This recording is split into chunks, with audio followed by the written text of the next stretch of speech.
Hello and welcome to The Weekender. In this week's show, I'm going to be very, very poor as we see new 40k Space Wolves from Games Workshop. The Brits are making their way to Bolt Action, and 2 Warhammer Legends bring Zeo Genesis to Gamefound. All that and more, plus you could win a £50 Wayland Games voucher by commenting on the episode on OTT or over on YouTube. Well, let's get stuck in then. The weekend starts now.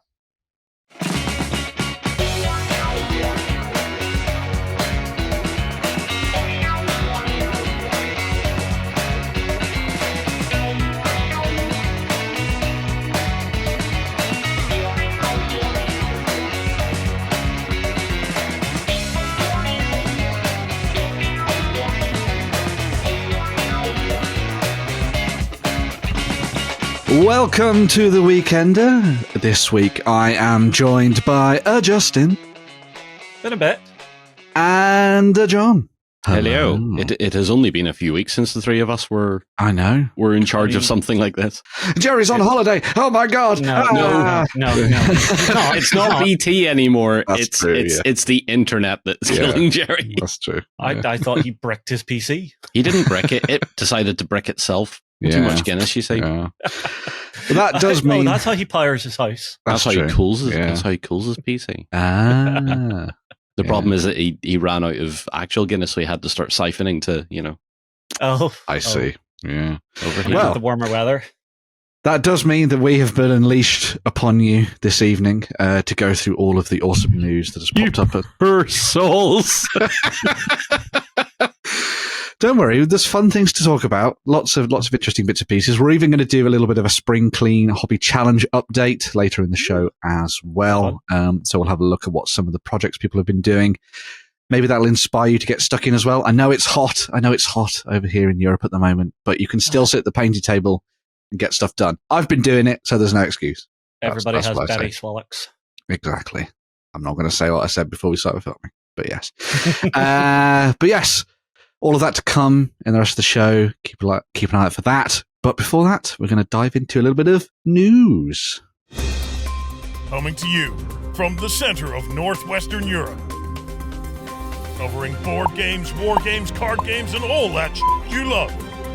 It's the news. So, diving into the news, we're going to be starting off with a little Games Workshop nonsense, which is a wild thing. We haven't talked about Games Workshop stuff in quite a while on the Weekender, but I was very excited about this because I'm a little bit of a Space Wolves fan. I'm a little bit of a furry, and they are going to be coming back to the tabletop in an awesome fashion with a whole bunch of new miniatures. Now, we saw their update to the likes of the Grey Hunters and the Blood Claws and things a couple of weeks ago, but the start of this week also saw a preview of some of the brand new characters. Well, brand new updates to characters that are going to be dropping on the tabletop, because these are legends of the Space Wolves that are once again going to be dropping onto tabletops and kicking ass and taking names, which is very, very cool indeed. The old man has dropped his space scooter. He has. He's lost the scooter. He can't keep paying the upkeep for that.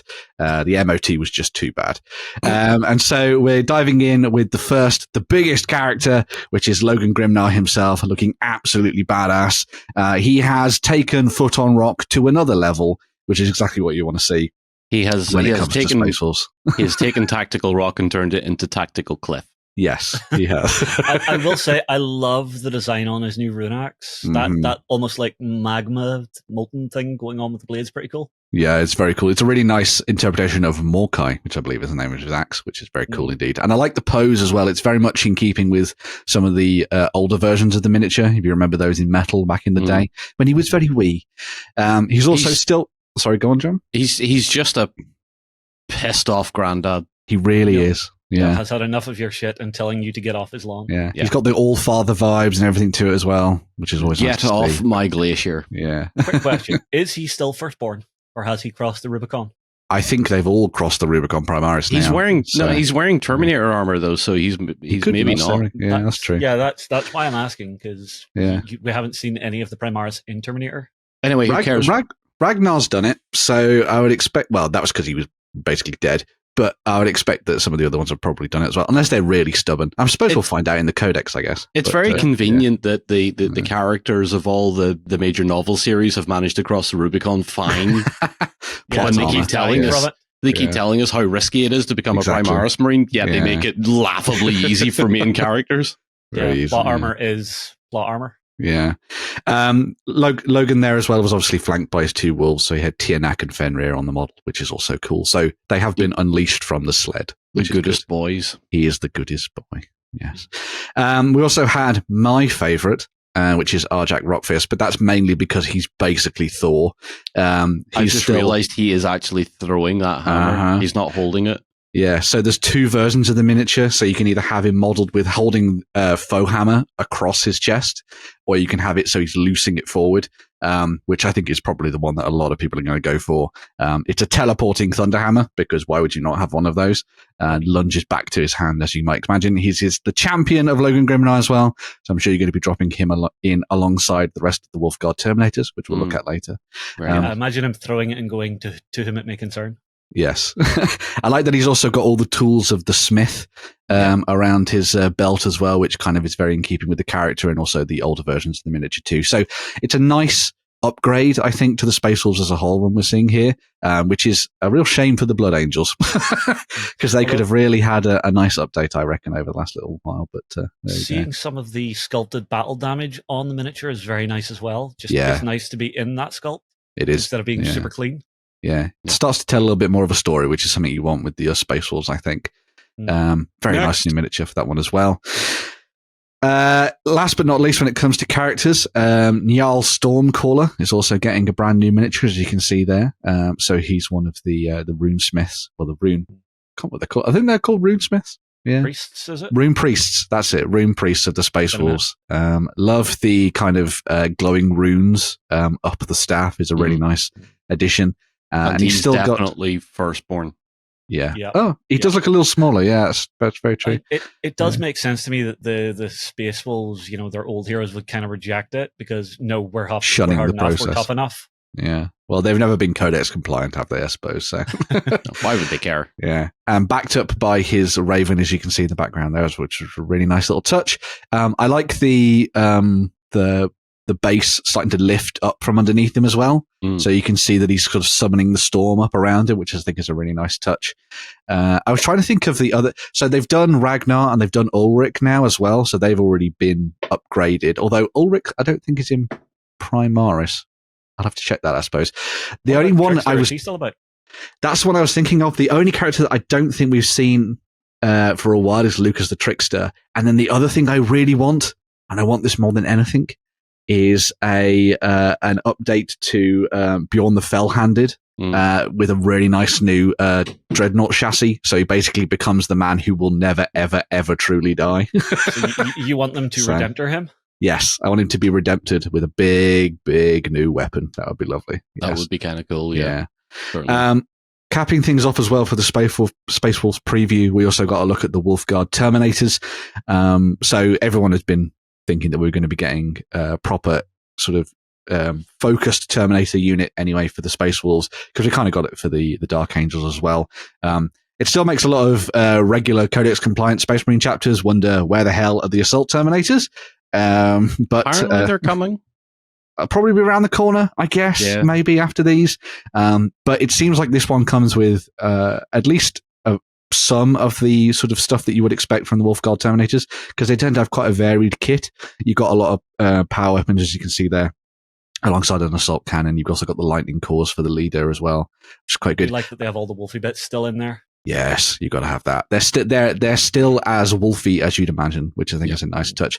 I really hope that they still include all the bits and pieces for the proper Thunderhammer Storm Shield thing as well for the Wolfguard, because that was my favorite loadout for them, and I want them to just rock out with Arjak just stomping across the tabletop. I have a feeling if it's not in that picture, we're not seeing them. Oh, it'll be so sad. Oh well, maybe they'll get into the data sheet. So much love. Yeah. I do wonder, are we going to see Russ return? No. Well, there have been rumblings that he could be on the horizon. No, it'll be interesting to see what happens with him. Will he come back as old Odin-style Russ, or will he come back as Wolf and Russ? We'll have to wait and see, I suppose. I want him to come back and be as he was described in the Ragnar books, just being an absolute drunken lunatic. I will throw my spear at the moon. Yeah. Well, Space Marines got to brew a particular type of beer in order to actually get drunk. So I love that about them. That's great. Mm-hmm. I like that their Primarch did exactly the same. That's always good to see. So yeah, Space Wolves on the horizon. Man, I'm going to be poor. But yes, they are around the corner. Recover. Yeah, I'm going to get the limited edition box set. Of course I am, because I'm a sucker. And I'll buy some of those characters as well to fit alongside my guys. My boys. My furry boys. But yes, lovely new Space Wolves on the horizon there. Now, moving away from sci-fi, we're going to be diving into a little bit of historical stuff because, John, Armies of Great Britain is coming to Bolt Action. Oh my God. Yeah, so, I mean, if you're living under a rock, this will be news to you. If you're living under a tank. If you're living under a tank, this will be news to you. Warlord are bringing the Armies of Great Britain back in for 3rd edition, and that new cover art. I just need to. Yum yum. Do you like that in particular, John? Yeah. Particularly after we just did the Arnhem build. We just did the bridge too far, and now we have the paras on front and center. That is very cool. Yeah. So this will be exactly what you expect to be on the tin. It's going to be full of your early, mid, late period British forces and Commonwealth as well. So you can get your Canadians in there and you can get all the other people that kind of helped. Not that I've just offended half of everybody watching. The guys that kind of helped. Those people that kind of helped. For this, I just want to put Paddy Meehan down on the table. No. I don't want to. No. He was a psychopath. There are better people out there. Says an Ulsterman about another Ulsterman. There's better people out there. So in tandem with this, we also have some new infantry, and they're keeping with that winter theme, which I think is interesting to kick off 3rd edition with. They're trying to stick with this sort of winterized kind of late war sort of period to them. Yeah. Maybe they'll roll back once that's done, once the army books are out and the initial winter stuff's out, maybe they'll roll back to early war, which would be nice to actually do the Blitzkrieg period again. That would be cool. Yeah. Instead of worrying about mid-war, where it was basically Russian front and all Russian front all the time. These look great. Yeah. Because I hadn't really seen a lot of the British infantry in winter kit before. Mm-hmm. And it's just nice seeing all like the leather jerkins and the helmet covers and whatnot. That was the thing that I've not really seen on the Brits before. It's that jerkin setup for them, which I think is a really nice touch.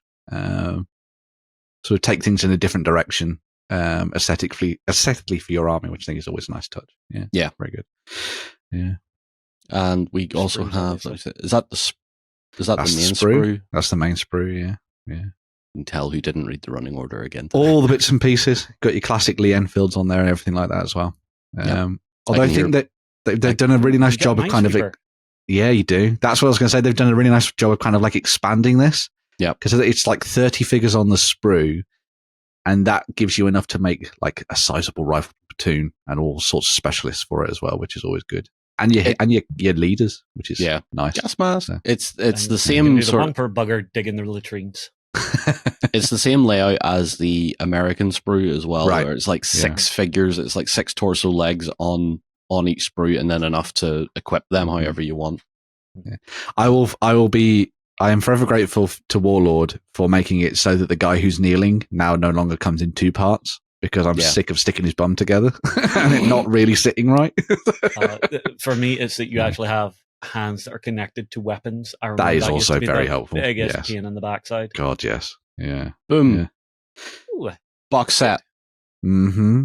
Obviously, final artwork to be revealed. It'll be epic artwork anyway. It's you don't need to know what it is. You need to know what the contents are, and the contents are a friggin' Firefly, a friggin' Humber, and some of the new infantry. Mm-hmm. So that's all you need to know. One of the things that was quite good about this as well is that I'd seen some people talking about previous box sets where they'd been listing them as starter armies when they weren't really necessary. I think we talked about this with, was it the US stuff that came out? Or maybe it was the one before that.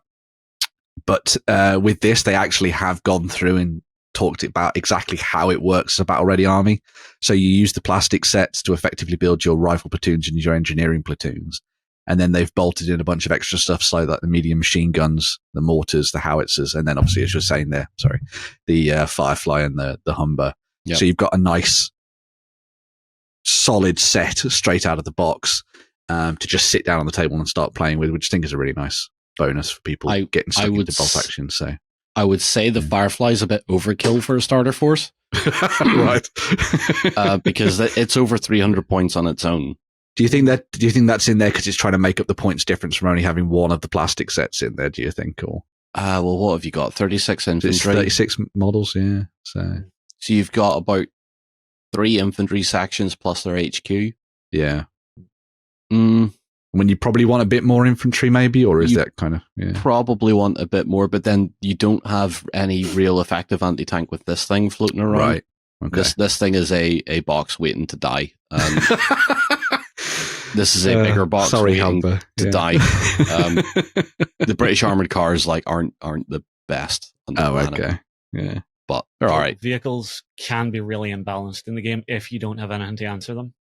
That's just it. Like if you're up against someone, maybe the Fallschirmjäger, unless they've got a load of Panzerfaust and a Panzerschreck team in there, they're going to struggle with something like that. Yeah. I mean, that's what we found in the Arnhem campaign weekend. We did game 3. I had but you weren't playing bolt action. Panthers. Yeah, but in any game, if there is no answer to the problem of armor. But you weren't playing bolt action. Off you go, John. Yeah. But yes, so pre-orders coming up for that now. You'll be able to get it in a couple of weeks. Really nice little breakdown of stuff there as well. I quite like, as I say, I like that they've got a slightly more focused starter army now for the British. We're starting to definitely see those codexes, supplements coming out for all the major stuff now. They're doing it quite quickly as well. Yeah, it's going to be. I'm probably going to have to get some of the British stuff just to add into my growing collection of unpainted gravel. Pile of potential. There is certainly potential, and it's potential to kill me when it falls off my shelf, hits me in the head, and has me done right, for. We did the first aid course. You'll be grand. Not when I'm on my own, which I probably CPR yourself. Come on, I could teach the dog. Maybe the cat will just try and eat me. Yeah, that's true. The dog might try CPR. I don't know. What are we talking about? But yes, some good stuff there for bolt action. Looking forward to seeing how that comes to the tabletop. For this little section, we're going to finish off with a little bit of news from Warcradle Studios as well. So they are deep into the releases for Armored Clash, but that does not mean that they've neglected the other game, the sister game to that, which is Dystopian Wars, which is their naval war game. Now, they have announced that they are going to be coming back to this and sort of bringing us a new edition of the game very soon. So, Dystopian Wars, in its current incarnation, has been around for about 4 years now, 3-4 years. And it's pretty dense. There is a lot to dive into. There are loads and loads of various ships, flyers, and everything else in between. Each of the factions is fully kitted out with all sorts of bits and bobs, bells and whistles. And so the aim of the design team now, under James M. Hewitt, as Jerry would say, is to kind of bring all that back into sort of one cohesive blob, and then present it to both newcomers and veterans as a slightly sleeker version of the rules now. So they're going to be taking a lot of the lessons that they've learned from Armored Clash and using that as the sort of benchmark for where they then take the game. They have said that they're not going to be removing all of the crunchiness that people quite like of Dystopian Wars. But essentially what they're doing is they're diving in and making it a lot quicker and easier to get started with the game, and also ironing out some of the kinks that you get with it as well. So one of the things they talked about in particular when it came to the design changes is that they've played around with actions and how they work and activations for particular units. So there was a lot of tactics in the current edition of Dystopian Wars where you could blow ships out of the water very, very quickly in early turns. They've changed that a little bit now, so you have to make a lot more decisions about how you approach that, and sort of means that you won't have just kind of like the one build that you need for X faction, which I think is a really nice way of approaching things. They're also going to be doing a lot more to kind of simplify the amount of things like tokens and templates and stuff that you need on the tabletop, which is always nice to see. And also they're going to reapproach Orbats and the way that they're done too. I would imagine we're probably going to see them looking at the way that they update and change things to sit in line with Armored Clash, where they have these occasional updates to the way that rules are presented and sort of tweaking things, but they're all done in a really nice kind of like PDF booklet form, effectively. So you can see everything very, very clearly as to what's changed and what's been updated. And it should mean that people are kind of like on an even keel, when it comes to the competitive side of things. Thank you, John. You're welcome. Going forward for Dystopian World, which is nice to see. They've also said that they are not going to be invalidating anything that you have in your collection. So if you have loads of stuff from the previous edition the current edition of Dystopian Wars, then that will all be viable, which is good to know. Always nice for collectors. And they're also going to be expanding things. So you can see some of the concept art and stuff there. So the Koreans are going to be getting some really nice bits and pieces, including that new flyer, as you can see, which is always good.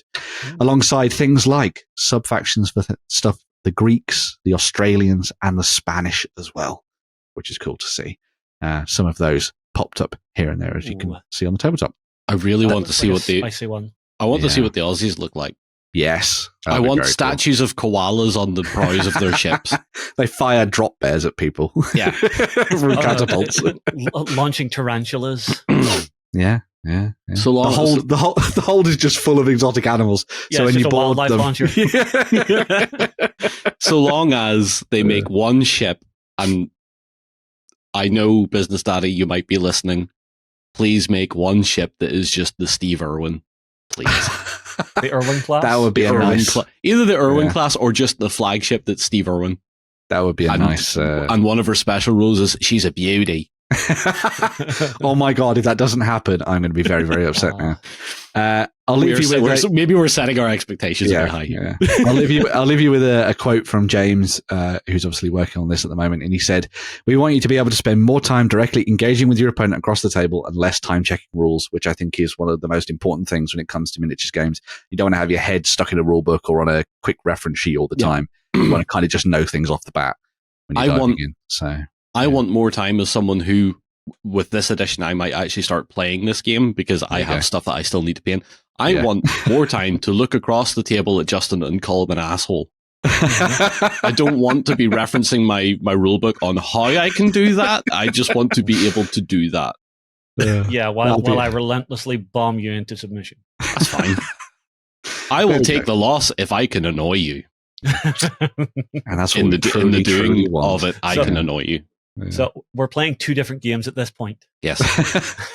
You're playing Dystopian Wars to win. I'm there pushing little boats around a table trying to annoy you. And that's the best thing. Hopefully Hewitt is going to be able to find a lovely balance between the two. There we go. John, best advice, if you want to annoy me in Dystopian Wars, torpedoes. I hate torpedoes. There you go. All the torpedoes. Despise them. Noted. They're so annoying. Right. We're going to take a quick swish. We'll be back with some more news in a little bit. But as I say, swooshy wooshy, and we're back to talk Spring Clean Hobby Challenge. Swooshy wooshy. So we are running at the moment the Spring Clean Hobby Challenge, which is an excellent opportunity for you to dive in and repaint, update, strip, and break and remake anything that you might have in your pile of potential and bring it back to the tabletop with a lovely new paint job. Not a lot on this show. And so I thought, since we are quite a way into spring at the moment, we should have a look at what some of the folks have been doing in the project system at the moment. These ones have been picked out by the lovely Jerry, who has been perusing all of your projects and keeping an eye on them, even the private ones. We can see them. We can see you. So we have a peeping Jerry. We have a peeping Jerry, yes. We're going to be starting off with a look at a project from Elysium from the community. This is a project that we actually looked at as part of a community spotlight a couple of weeks ago on the XLBS, and it's over on our website as well. And this is where they've been diving into bringing together their old collection of stuff from Fragged Empire. So if you remember a Weekender, not too long ago, we talked about what they've been doing when it comes to building their new miniatures game, which is called Tabletop. And this kind of sparked something in Elysium's brain, and they were like, hold on a second. I have these miniatures in the back of my closet. And so they dove into their collection and have been working through painting up all the bits and pieces for this, for both Double Tap and also the role-playing game that's attached to that as well, which is Fragged Empire itself. It turned out that as Elysium was looking through their collection, they actually realized that they had about 3 factions worth of miniatures to start using on the tabletop, which I thought was a really cool little bonus. So there's loads of bits and pieces in here that have actually been able to be turned into full factions to use on the tabletop, which means that they can start playtesting the game and all that kind of thing. And I think that's one of the nice things about the Spring Clean Challenge, and it's something that I think is sort of very much epitomized here as part of this project, is that there are probably loads and loads of miniatures that you've got stuffed into boxes, drawers, bags, oh god, or 3D movement trays, as people would call them, or as Justin is showing behind him on some shelves. And they could all probably be reused and put into a whole bunch of different games. Now, obviously, this one's quite good because in this case, Elysium had a lot of stuff specifically from the Fragged Empire range that could be used with that game, both the miniatures game and the role-playing game. But there are so many miniature agnostic games out there. Well, every game is agnostic, as Jerry would say. But there are so many games out there right now that you could use those miniatures for. Loads of sci-fi stuff out there, all sorts of different skirmish games. 5 Parsecs from Home, Stargrave would be great options when it comes to these as well. Rogue Stars from Osprey would be another really nice way for you to dive in and get stuck into this. But I imagine, especially with the advent of Kickstarter and how many people have backed projects over, the last 4 or 5 years, something like that, there's probably a lot of stuff sitting in boxes that you could end up using to turn into stuff for use on the gaming table. And that's exactly what Elysium's done here. In addition to kind of, Making sorry, what were you going toys. to say, Justin? Making toys. toys. And, Yeah. Well, that's Okay, another thing. this I like. Yeah, this is another great thing. There's loads of toys out there that are very much scaled, kind of 28, 32 millimeter wargaming. So if you can crack those out and get them to the tabletop, your quid's in, I reckon. So It is amazing how with just a little bit of paint, those are going to really sit well into the Yeah, world. easily. And the best thing is, if you don't gum up the wheels with paint, you could even drive them around on the tabletop as well, which is even so more you just fun. want to go vroom. Yeah, you got to make the noises. But it looks like Elysium is also going to be doing a few other bits and pieces as part of this project as well. So they're going to be building a gaming table and all sorts of bits and pieces for it. So it's diving back into a collection, finding loads of old miniatures, and then giving them a new burst of life, which is exactly what the whole point of the Spring Clean Hobby Challenge is. Cool. Talking of that, sort of diving back into history, the second of the projects we're going to be looking at comes from the one and only Hobby Brush, who has been working on some big busts. Don't bleep that.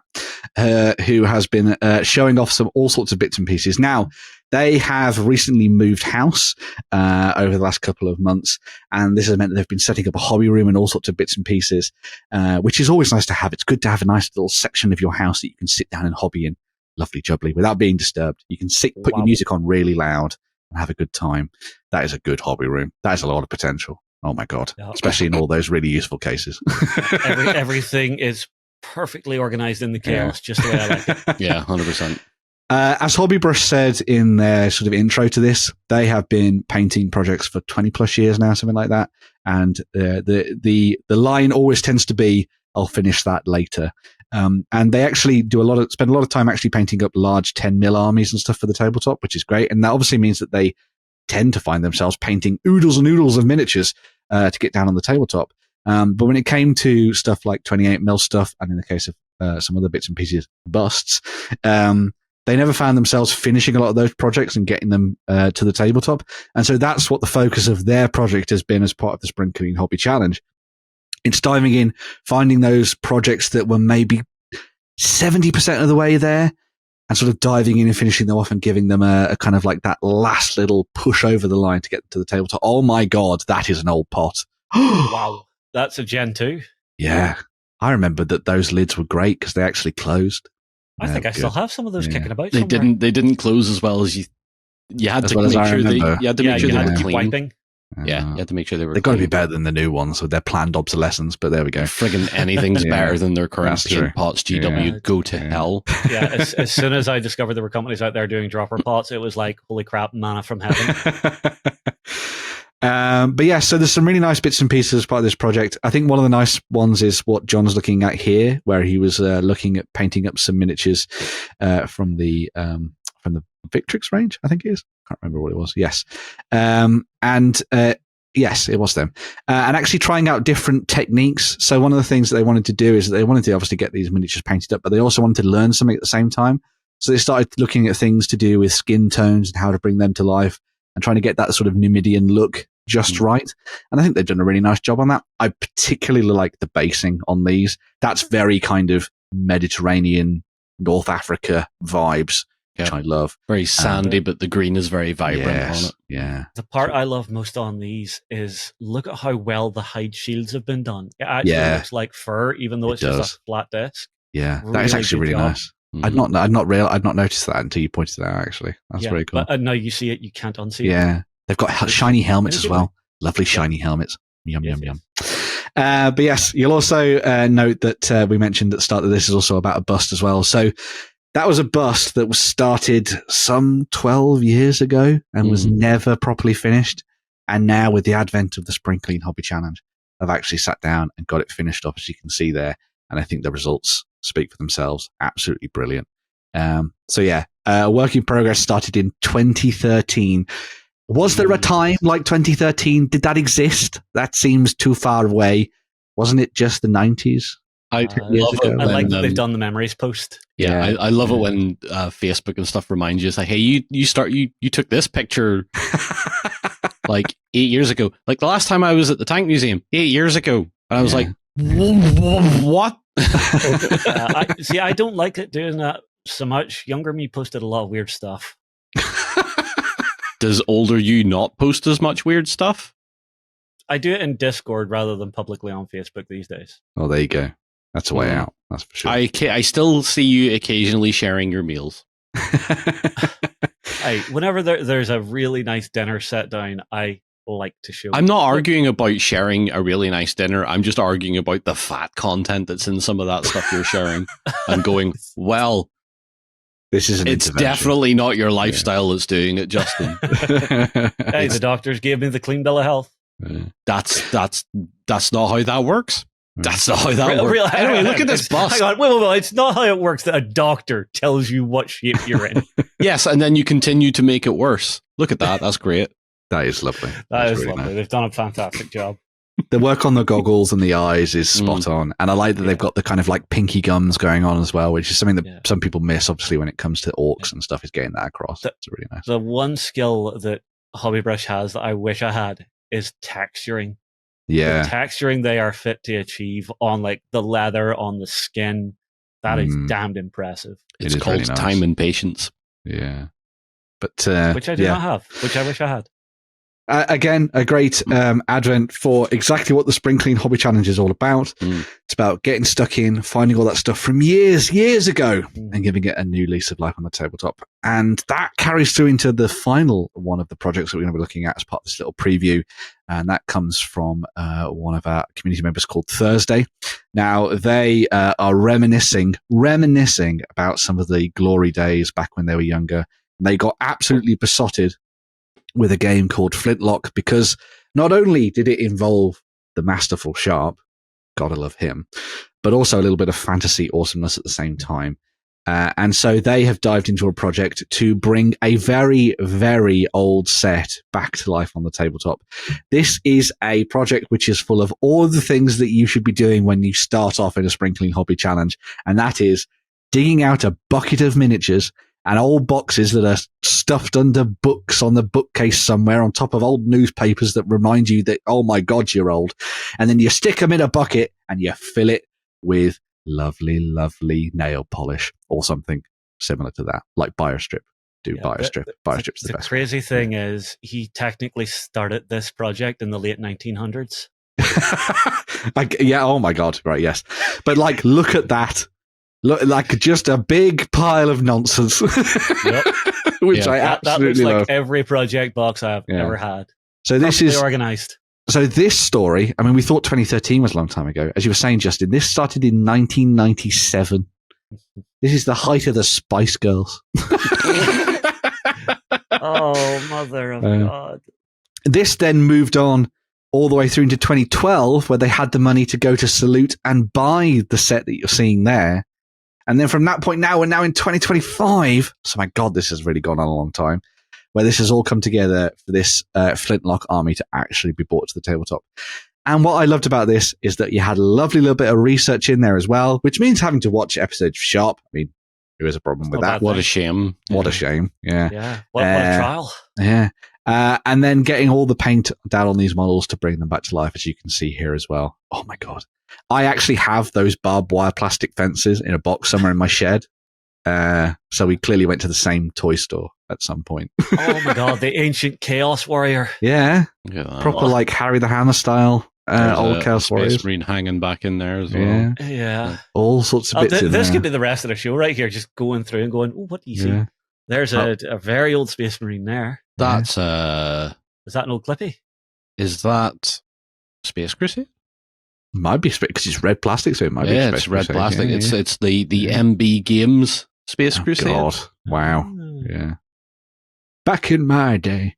Right, okay. Oh, Let's, the scary thing is, I just realized when this project started, John, you and I were 11 years old.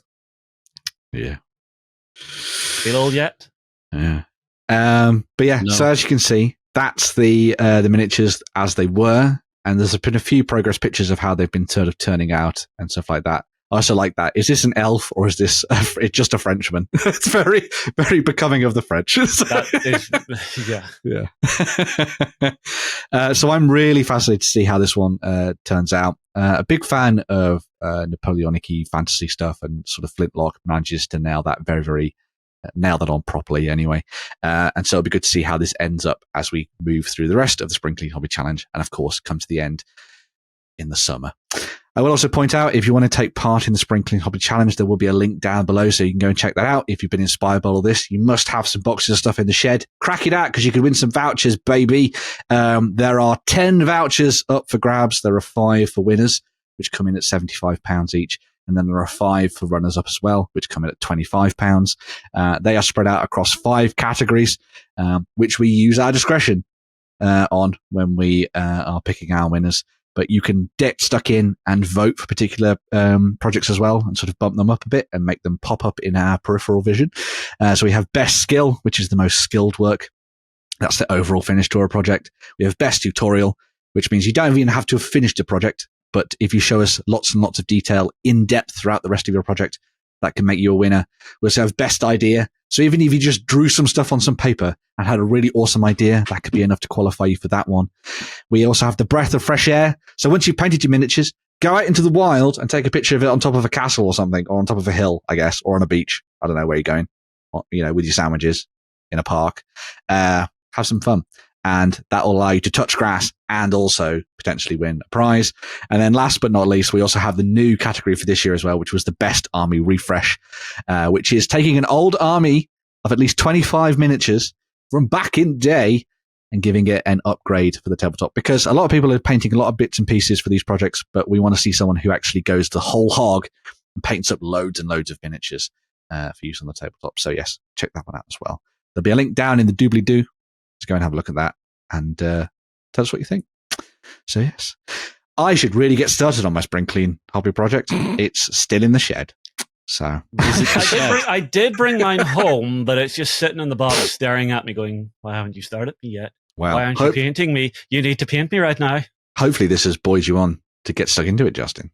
You never know. Maybe. May know. No, it hasn't. You Yes. can already tell. He's like, no. Yeah. Right, I think it's time to dive into a little bit more news.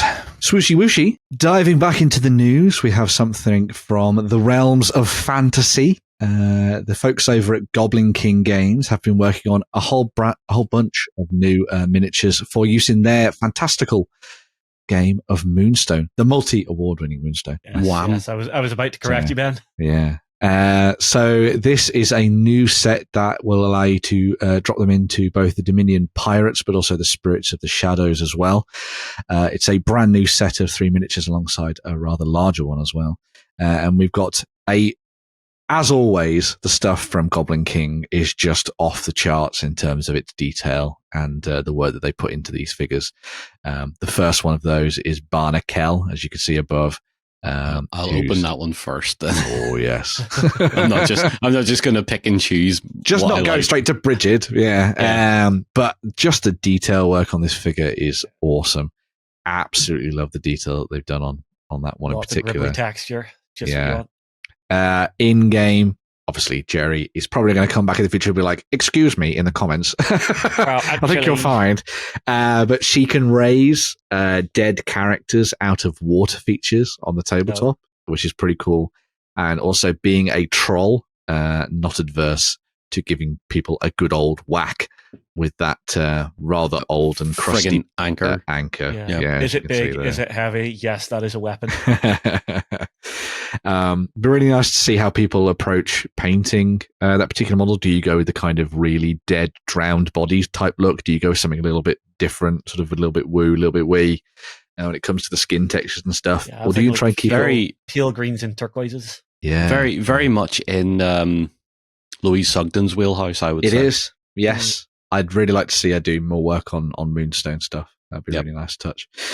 As well as Barna Kell, we also have the miniatures from the actual troop itself. So you've got Brigid leading the way. So as you might have imagined, she's a little bit fairy, so allows you to drop her into that side of things if you want to go down that route. Helps to be able to fly if you're a pirate, I guess. You never sink, you never go overboard. So she can take to the skies and deliver some pretty hefty blows to her enemies. She's got a little bit of a pistol rocking, as you can see there. Yeah. Really nice miniature once again for that one. It's going to be fun to see what people do when it comes to the paint schemes for that again. For that one, it just screams paint me as a Lolita goth with black hair with red highlights through it. There you go. Justin's already got his schemes worked out. I will probably blind myself trying to do that. I disagree.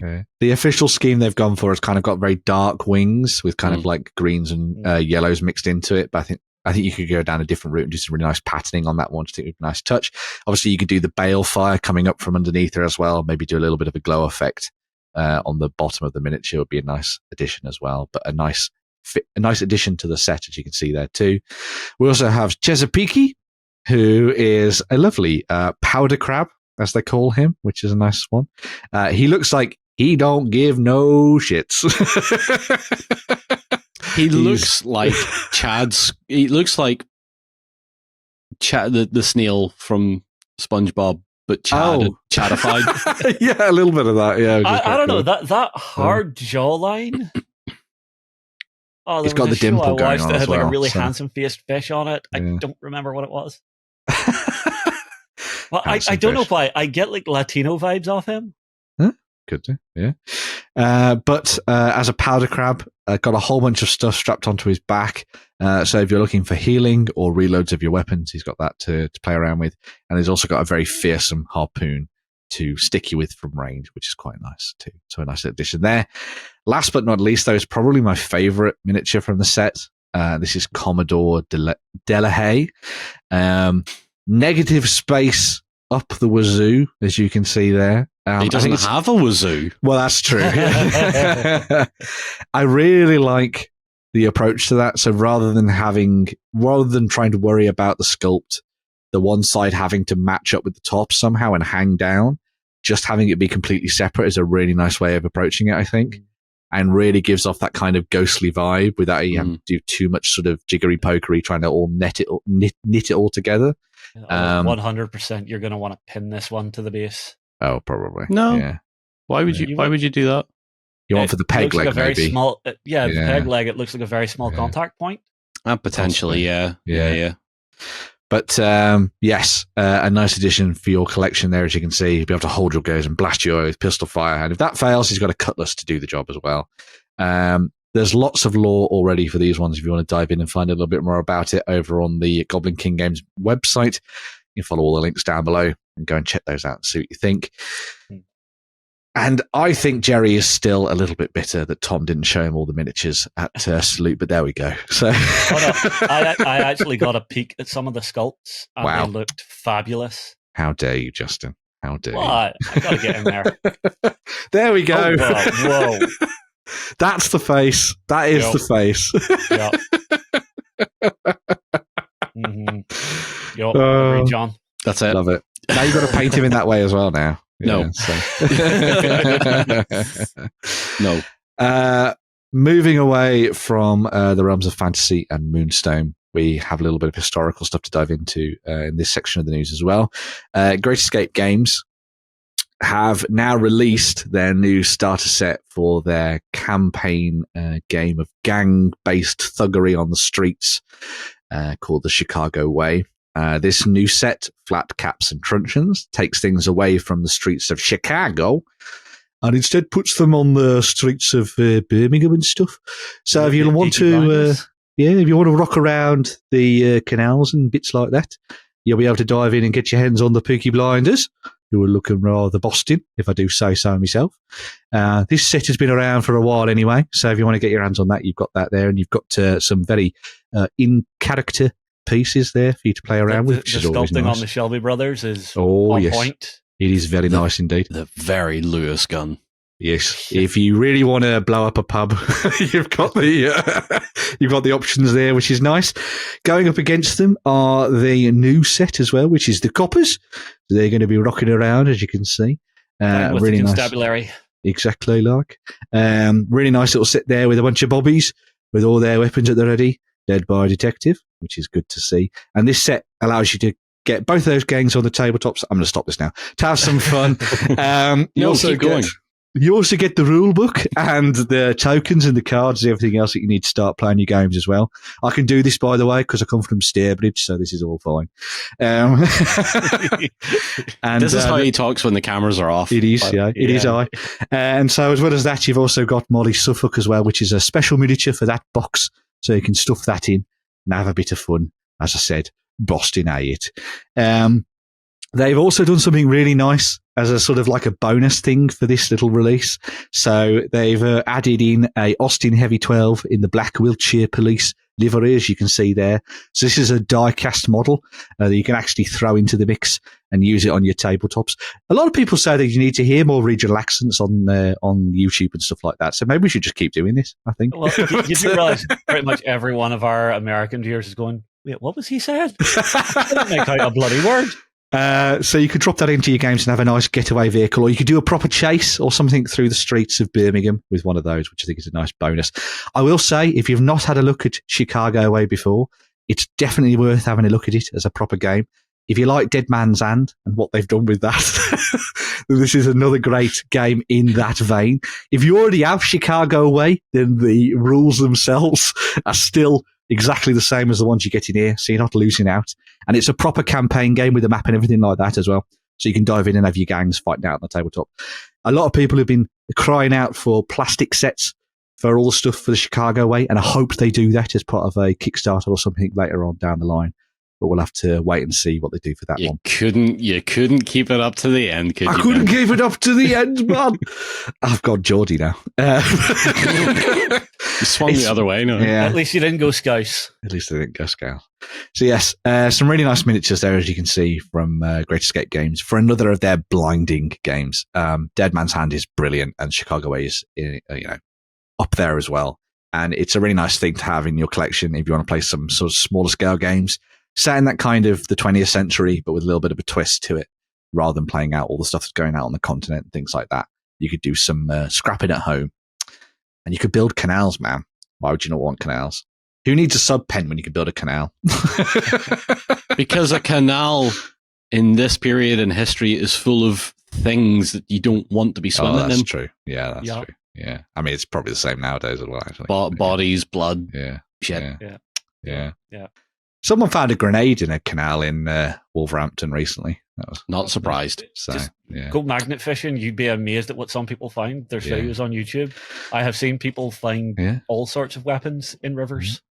So yes, if you're excited about diving into things with a Black Country vibe, or maybe you want to go yam yam, you can get all of that through Chicago. No one knows what I'm talking about now. You can dive in and have some fun with Chicago. 3 people know what you're talking about, and 2 of them aren't in this room. So yes, moving away from the Chicago Way, we're going to be capping off the news for this week with a little bit of something that has got me excited once again. So Games Workshop are not relaxing when it comes to their releases and previews for the Middle-earth strategy battle game, as we've got a few more miniatures to get a look at. These ones from the Forge World side of things. So these are going to be resin releases. The first of these were the War Drakes of Rune. So anyone who's been following the Easterling side of things when it's come to the releases in the last edition of the Middle-earth strategy battle game will know that they introduced the Dragon Cult. And so these are some of the miniatures that have been drawn out of the very far east of Middle-earth to do battle on the tabletop alongside the Dragon Cult themselves. The War Drakes, pretty fearsome beasties in their own right. Armored up. Yes, they are very chunky boys. It's something I really like about them is that they've definitely gone for the kind of classic dragon / dinosaur lizard vibe rather than going for something ultra fantastical. I can get that word out, which is very in keeping with the kind of classic artwork of Tolkien and that kind of thing, and the way that he describes things in the book, and sort of a lot of the drakes and the dragons of the first age and the second age as well, which is nice to see. They're rare creatures, but you could use them obviously in whatever armies you're building for the tabletop. They come with a venomous bite that will reduce your fight value and your attacks to 1. So if you get one of these that actually manages to bite and wound Aragorn or something like that, he's not going to be in for a good time. He's not going to be king for very long. He's going to lose that crown. So you'll be able to get your hands on those very, very soon. As I said, Forge World resins. Alongside that, we also got some new stuff for the Corsairs of Umbar coming down the pipeline. So this is their ballista. So if you remember the very... yeah, I'm seeing it. It's Justin. Hey, he keeps popping up in He these. keeps popping up. Him and Jerry always in model kits. The weird thing is the beard is actually right for that. There you right go. now. Yeah. I just need to get back to shaving the head. And a tattoo on your forehead. So yeah. See, I won't do tattoos that I can't cover up. Oh, there you go. So this set is another one of the Forge World resin ones. If you remember that scene when they come out of Dunharrow and they're sort of facing down against the Corsairs as they're coming down the river, there were ballistas and stuff on the back of those boats. What army? Exactly. So you'll be able to do that scene, shoot the bosun or his bosun's mate, and have some fun with that one. Obviously, drop it onto the tabletop as well and have it on battlefields. Doesn't have to be on the back of a ship. Be great for taking down cavalry as it's charging towards you. Just skewer a couple of horses with one of those. It's got all fearsome rules and all sorts of things to that as well, which is a nice touch. They're going to be releasing a whole bunch of classic metal sets alongside this as well. So while these 2 sets are going to be resin, there's a bunch of metals that you can get your hands on. So if you're missing some models from your collection, you'll be able to get your hands on those. I will say, little PSA, if you're in the Midlands this weekend, on Sunday in Penkridge, near me, there is a big wargaming sale going on where people are selling all of their old stuff. And there is a dude there who has some of the best old metal Middle-earth miniatures from the Games Workshop collections. If you want to get your hands on some of those, definitely come and check that out. Don't get them before me, though. Yeah, I was about to say, Ben, why are you telling people? You want me to telling people your secrets. So if you just stand here and then I shop and then you can get stuff after me. That's how we do it. I will say, Ben, if you can remember, if you can find any special Rohan stuff, do let me know. I will do so. PayPal you. I will do so. It's on my notes. But yes, check out that. And obviously everything else is coming out from Games Workshop for the Middle-earth strategy battle game. Rules-wise, I should note, the War Drakes of Rune rules will come in the new Armies of Middle-earth book, which is coming out soon, which will cover all the stuff that wasn't covered in the previous 2 army books. The Armies of the Lord of the Rings has the rules for the Corsairs of Umbar Ballista, so you already have that in your collection, which is good. So yes, nice stuff coming out for that. Can't wait to play some more Middle-earth very, very soon. I should probably paint some of that Rohan. I wonder if it qualifies for Spring Queen Challenge yet. Have you started it? No. No. You see, there's the thing. Yeah. It's not really spring clean unless you've already started it. I glued it, and then I put it back in the box. Then you have started it. I So suppose. clearly you're fine. Yeah. I have so much stuff that's just sitting in boxes now. How many Gundam kits do you have waiting? Yeah. Oh God, he's having to count his head. Put the maths meme over that. It's Or the old dial-up sound. It's Yeah. good double digits. Oh, there you go. It's good double digits of stuff that's there and hasn't been opened. And you're tackling your big Gundam project as well at the moment. So, yeah. Oh, yeah. Yeah. Don't remind me of that. Anyway, yes. But yes, I think that finished things off for the news for this week. Obviously, comment down below on anything that you think is pretty awesome or rad or anything we missed. And maybe we'll come and revisit it next week on the show. If you also, important, if you think we're the 3 best presenters for the Weekender, do give us a like down below. Because we are. Do exactly that. We are. We have been told that the 3 of us... We've been told that the 3 of us have the best chemistry. Well, there you go. Because we actually talk, we actually banter with each other. Shut up, Ben. Madness. Madness, I tell you. Oh, God, you make my life hard. Right. I make your what? Thing. Ben keeps us on track. No, he doesn't. I'm guaranteed to say something stupid, and John's guaranteed to have something set up ready to go to come after it. That's very true. That's very true. You rack him up and knock him out of the I set it up, and you basically to the head. I basically tried to offend you until you stopped talking. Yeah.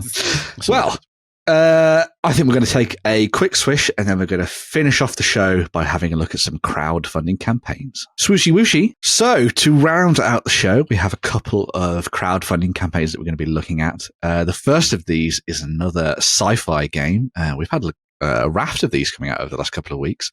Talked about Lunar Wars last week, and this week we're going to be diving into Zeo Genesis, which is from the folks at Best Hobby Games.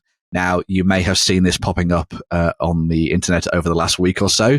It has popped up on a lot of YouTube channels because it is being helmed by 2 Warhammer legends in the form of Andy Chambers and Gav Thorpe, who have worked on both the game design and also some of the background and the writing for that as well. This is a game that has been years in the making. We actually looked at this last year at UK Games Expo. We sat down and had a chat with those folks at their table where they just had a few preview models to show off and everything like that. But now you're actually going to be able to dive into it and check out the game properly, get your hands on a new starter set and everything to start playing the game. So, interestingly, we actually put an interview out with the guys recently. Mm-hmm. This game is actually 3 years in the making. There you go. Yeah. And it was meant to be like a 3-month project. Yes. So it is definitely ballooned over the last little while. Yeah, that rules creep. So it is a game for 2 players primarily. But the fun thing about this one is that it only takes about 30 minutes to play. A lot of folks have been lauding this as the kind of way that they would really have liked games like Kill Team to have appeared on the tabletop, and the way that they've kind of like done the mechanics and sort of way it all works. It's got very quick and easy to get your head around mechanics, but then a lot of the sort of depth comes in the way that you build up your forces. So each of the factions that you're going to be running will normally be led by a Zeo unit, which is the kind of mechas that you see there in the miniatures. They're not mechas. Mech suits. There you go. Mech suits. Who are then backed up and supported by like a crew. So you get sort of engineers, hackers, drones, drone controllers, and other supporting fighters. And you dive into your games, play out very quick skirmishes using those 32mm miniatures. And there's a really nice set of mechanics that they've kind of built into this. So obviously it comes with the alternating activation that everybody loves. It's always nice to have that back and forth between it. And there's also opportunities to react when you're playing your games as well. So as someone is taking an action, you can obviously react to that and sort of get, stuck in and try and stop them from doing a particular thing. It also means that you can start to do things like diving for cover and stuff like that. So I watched a couple of games of this, and it was really interesting where someone had like a dead shot on somebody, and they were like, right, I'm going to try and react to that, dive behind cover and avoid the damage for that, which I think is a really nice touch to this, because it kind of gives it that really nice dynamic feel, which is always good to see. I like that it's kind of also focused on a very small amount of miniatures that you're using on the tabletop. So you have those Zeo units kind of leading the way, backed up by whatever you think is going to be right for that particular scenario. I also liked there's kind of like that. There's a really interesting sort of end game element to this as well, where there's like it's hard to describe it, I suppose, where like you take control of objectives as you normally would do when you're playing games, whatever game you're playing. Taking control of objectives is kind of how you score victory points. But if you can get it to a point where you control more than the other person over the course of like 2 turns or something, you can kind of end the game immediately, which I think is a really nice touch, because it means that you're always trying to work out exactly when the best time is going to be to kind of move into position and take a particular objective off an opponent. And you're always going to be focusing on those kind of tight skirmishes in between the buildings on the tabletop, and the tables are only 3x3 as well, which is always nice to see. Well, unless you're playing a bigger game. Well, honestly, yes. one of the most interesting things for me is that your activations are actually treated as something of a limited resource within this. Yes. Because you will use your actions for the turn, be they your main actions, which you can get like 3 or sometimes even 4 actions on an active turn, or have to burn that to do the reaction. So there's a real benefit cost like balance there. But on top of that, whenever you're actually reforming to actually get your orders back, you're going to start losing cohesion with your force. So if you're not careful with that limited resource, you could very quickly find yourself in a position where my force has lost all cohesion and I'd lose the game because of that. So they've done a nice set of things with the mechanics, I think, to kind of make it stand out from other sort of sci-fi games at the moment. It's got I definitely got a USP to it, which will kind of like draw you in.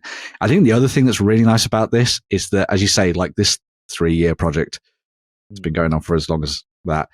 They've developed so much nice artwork and background and all sorts of things for this game. So you're not diving into something where it's just like, oh, so it's just mech suits fighting on a tabletop.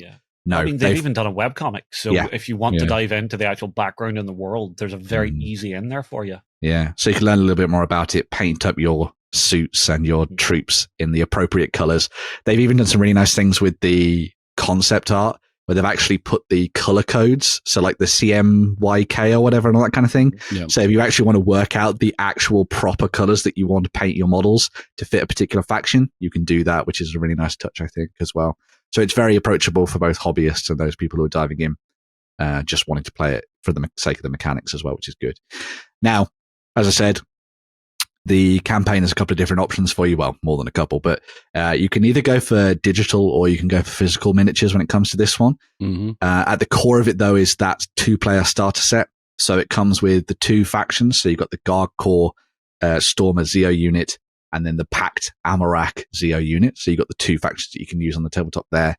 You also get all of the foldable terrain for setting up your tabletop, which is a great addition to this. That comes from Acid House, who've done some really nice work in the past. We've looked at their sci-fi and their fantasy stuff, I think. Yeah, we've seen a lot of Acid House stuff, Yeah, and it's really good, really sturdy stuff, and obviously good for starter sets as well. You'll also get all the other bits and pieces you need to start playing, alongside a rulebook and a getting started guide as well. So if you are looking to dive in and have some fun with this, you can obviously get stuck in with that core box, as you can see there. They do also have the play test rules up to view as well, so you can download those and see what you think of that. If you're looking for something that's a quick and easy sci-fi game that's got a little bit of grit in there, once you start to look at the way that you, as Justin was saying, you do the activations and sort of how you manage that, and then how the support units help your Zeos on the tabletop, I think this could be one to check out. And it's got the pedigree of, Andy Chambers and Gav Thorpe behind it as well. So it's got some very powerful veterans running this in the background, I would say. So, yes, very good. 19 days left on that project as you're seeing this one. So go and check that out from Best Hobby Games. And obviously, as Justin was saying, there is an interview as well. We'll have that link down in the comments. So you can go and hear from the mouths of Chambers and Thorpe themselves as to how the game is set up and what they like about it. It's interesting because it's a very meandering conversation, and they do touch on some of the other stuff that the guys have worked on as well. So it's really just good chat and just seeing what they've been up to and what's happening with this, but also a few other little nuggets in there of things that you might want to hear about. Yeah. So some good stuff there on that front if you're a sci-fi fan. If you are a fantasy fan, however, Axia are back on Kickstarter with another of their campaigns, the third of their campaigns for Tales of the Old World. So this is the third, and I think it's the final one of these, where you'll be able to dive in and get your hands on some absolutely gorgeous 28mm miniatures. for use in games like Wartime or Warhammer or one-page rules or anything else in between us, if you see fit. You could even use these for Kings of War. I think they'd be absolutely brilliant and nailed on for an undead faction, that's for sure. They all come with square bases. They're all designed in that sense, so you could just easily do that. It's perfect. It's great. It's fantastic. I'm channeling Jerry. So this particular Kickstarter focuses in on the Blood Raiders, who are your faction of undead, your vampires. So if you're a fan of classic Wartime, this is where you can get stuff. Disappointing. Will it work if you click on it? I don't know. Invigilate. Oh, does it not? There you go. Kind of. Maybe. Yeah. Lloyd will be mostly happy. It's the same size. There's something really charming about these sculpts. I'm digging it. Yes. Yeah. Axia have been doing an excellent job on the last couple of campaigns, and this one kind of rounds things off. So Giuseppe has got together a really nice collection of undead fiends led by a vampire, but you've also got a necromancer in there. Ghouls of all persuasions, alongside a whole host of zombies, because you can't have the undead without zombies. There's even some nasty direwolves in there as well, with the flesh slathing off their bones and all that kind of thing, which is always nice to see. Oh, look at that. Yum, yum, yum. The bestest dead boy. Not the bestest boy. No. The only thing I'm unsure of is all the candles on hats. Oh, well, I mean, you've got to have something to light the way in the dark, haven't you? So I like to think they're probably all made of earwax or body wax or something as well. So it's probably they're all linked to a particular ghoul or a zombie, and that's their like light of life. There you go. There's the lore. Boom. Talking of lore, Axia has done a really nice job on this one. They've built up a really nice background to these, so they all meld together with the other factions. So they've previously done the Exiled Knights, who are kind of like Wartime Bretonians, and also the Witch Scourgers, who are their classic sort of witch hunters, all of which you can actually get as part of this campaign anyway, which is always nice to see. So you can get all three of the factions together to start playing some games of Wartime on the tabletop, which is always fun. But they've actually built up backstory and lore for all the characters and things. So if you want to use that as the basis for your war bands, then you can obviously do that. You could obviously just take it in different ways if you wanted to, and build it up to sort of fit your own stories as well, which is always nice to see. Much like with Zeo Genesis that we were looking at before, there are options to get these miniatures both digitally and physically, depending on what you prefer. So you can either get them as STL files to print off at home, or you can get them as physical miniatures in resin to drop onto your tabletop, whichever you want to go for. You can decide. Decide now. Decide later. Who cares? Alongside a whole bunch of add-ons and stretch goals and everything else in between as well. So you can get your hands on loads of additional characters, different components and things. So if you want to do a bit of kit bashing and converting, you've got that to play around with as well, which is always nice to see. And as I said, there's the options to get the other warbands. So if you like the idea of the Bretonians kicking ass and taking names. Sorry. The Exiled Knights, not Bretonians. Kicking ass and taking names on the streets of Heimord. Then you can do that, which is always nice to see. These would also be nailed on for the old world. If you wanted to have a particularly badass theme to your crusading forces on the tabletop in a larger game, have these up. Have a particularly heavily religious group with all the candles and stuff. Like that would be cool. Yeah. Oh, you could even do it that maybe they've like shunned the Lady of the Lake and they've gone for like some other god or something that they followed in the old world. That'd be a nice story to go for. Yeah. I will say the actual buy-in on the pledges is actually pretty damn reasonable. Yeah. It's why Axie has been so successful over the last little while. They've done quality models, but also at a decent price, regardless of how you want to approach picking them up, which is always good to see. Lots of really, really nice grim dark models with a fantasy twist for you to get your hands on there. Make sure to get stuck into that campaign. It's got about 7 days left on that one from when you're watching this. So go and check it out. As I said, it's the last chance to get your hands on these with the sort of Kickstarter bonus to them. And there's also a limited edition figure that I think you can only get as part of these campaigns called Luther the Looter. So if you want to have a particularly fun dramatis personae to throw into your games, you can pick him up as well. So that brings us to the end of another chaotic week in the world of wargaming. with these two chuckleheads. I don't know what you mean. You should see the stuff we didn't film. I heard chuckleheads. I thought chuckle brothers to me. Yeah. The cutting room floor is particularly thick this week. I will tell you that much. You could sleep on it. But yes, if you want to come back and join us for another bit of rambling awesomeness about the world of wargaming and beyond, then make sure to come back next Friday and watch another episode of The Weekender, where maybe Jerry will be back. I don't know if he's destroyed his computer yet. We'll find out. If you want to hear more of our nonsense, then make sure to come back on Sunday, because we'll also have the Cult of Games XLBS, where you can come and hear even more waffle. And I think we might talk about Star Wars. I don't know why. It's not like a particularly special day or anything. Yeah. Or whatever. No, it's just another day. So come on over, grab a subscription or a free trial, and check out all the goodness we have behind the scenes. I will also point out, if you want to check out some amazing interviews, we've got loads of them that we've done over the last little while. The stuff with UK Games Expo, the stuff with a bunch of creators, as we were talking about. We've got Andy Chambers and Gav Thorpe out this week as well, which has been really fun. We did the Lunar interview last week. And we also talked to the amazing Peachy from Peachy Tips this week as well. That was a really fun interview, learning about what he loves about wargaming and what he definitely does not, and everything else in between. So you have to go and check that out if you haven't. I never get to talk to these people. You could, John. You could be on these interviews. No, I have a feeling I'm not allowed to talk to people like that. Why?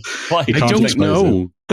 Because their energy will rub off on me, and I might actually become productive at that point. There we go. And I don't think anyone the wants most dangerous thing of productive John. I don't think anyone wants John to have ideas. All right. Talking of productivity, I'm going to whip these two, and we're going to get back to work. But we hope you've had a good time this evening watching the show, or whenever you're watching it. And we'll be back very, very soon. So bye for now. Swooshy wooshy. Go ahead and check out our other content on screen now. And while you're at it, why not hit subscribe and remember to ding our dong.